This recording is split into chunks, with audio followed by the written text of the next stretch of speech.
Hey guys, John Rettinger from TechnoBuffalo here. One of the cool things about the Nexus One and Android in particular are the presence of these interactive backgrounds or live wallpapers as Google is calling them. So I'm going to give a demonstration of what they look like and show you the stock ones that come on the Nexus One. What you're looking at right here is called the Nexus Wallpaper, and you can see these little lines moving around, and as you touch the screen you can see that there's some interactivity, and that's true when you're on a screen with icons. It still does just the same. So let me show you the other live wallpapers that come on Nexus One. To access them, you just hold down on the home screen, go to Wallpapers, and there's a new item there called Live Wallpapers. So take a look at Galaxy first. I'll show you what all these look like. And also you can sort of see a little bit of the speed of the Snapdragon processor. This one doesn't really respond to your touch, but it is moving in the background. You can see a little bit of a swirl, and as you go from home screen to home screen, it changes just a little bit. Let's go ahead and check out the next one. Next one we've got is called Grass. This one's sort of neat. Application. So this is a problem that a lot of people with the Nexus One are having. I saw Engadget demonstrate the same issue. The Grass wallpaper, for whatever reason, does not seem to function. So go ahead and force close it. Let's go ahead and try the next one. You can see that there are still problems that are being associated with Android 2.1. You saw it defaulted right back to the previous wallpaper. So we'll go to Magic Smoke. Set that as wallpaper. And some of these are very fun. You can sort of see the potential that these might have. Although certainly they're a little bit of a battery drain. It's not as big a drain as you might expect. This is just smoke that moves, doesn't respond to your touch, but it sort of looks like a slime background. Kind of neat. Check out the next one.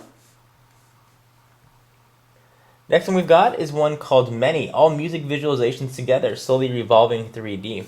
So I believe this one, if you're playing music, it'll show sort of the equalization that's going on and some effects that go along with it. That's really all it is. Sounds a little bit on the boring side. Go ahead and check out the next ones. Okay, this one is called Polar Clock, which is actually pretty neat. It presents the date and time as clockwise arcs, month, day, hour, minute, and second. So let me show you what that looks like. So again, not working. So there are still some problems with these.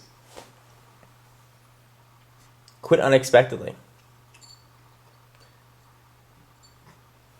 So let's go ahead and try the next one. I'll go ahead and force close this. So Nexus One is certainly not without its bugs and errors, and you can see I'm trying to hit the home button with little avail. There it goes. It takes a little bit of time. You definitely see that they're working out some of the errors with this. Let's see what other else we have. We hit the wrong button. Wallpapers, live wallpapers, and there are a few more that are kind of neat. Here's Spectrum. That shows the frequency spectrum of any current playing music track.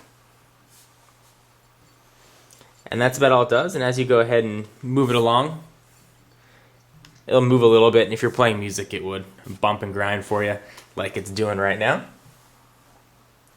And just a few more to go through.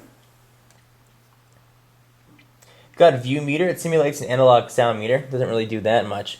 One of the ones I did want to show you was Water. This one, another one that reacts to your touch, and it's kind of neat.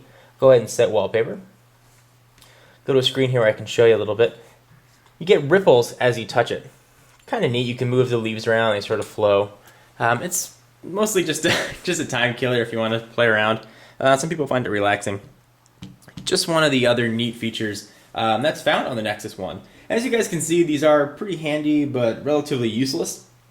I'm just going to drain the battery, but I kind of like it. I've kept the Nexus as my home screen since I got the phone yesterday.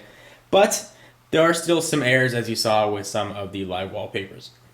So guys, hope you enjoyed. If you have any questions about the Nexus One or things you want to see, leave them in the comments or video response. I'm very curious. And for all your Nexus One coverage and upcoming CES coverage, be sure to stay tuned to TechnoBuffalo. I'm John Rettinger, and I'll see you in the next video.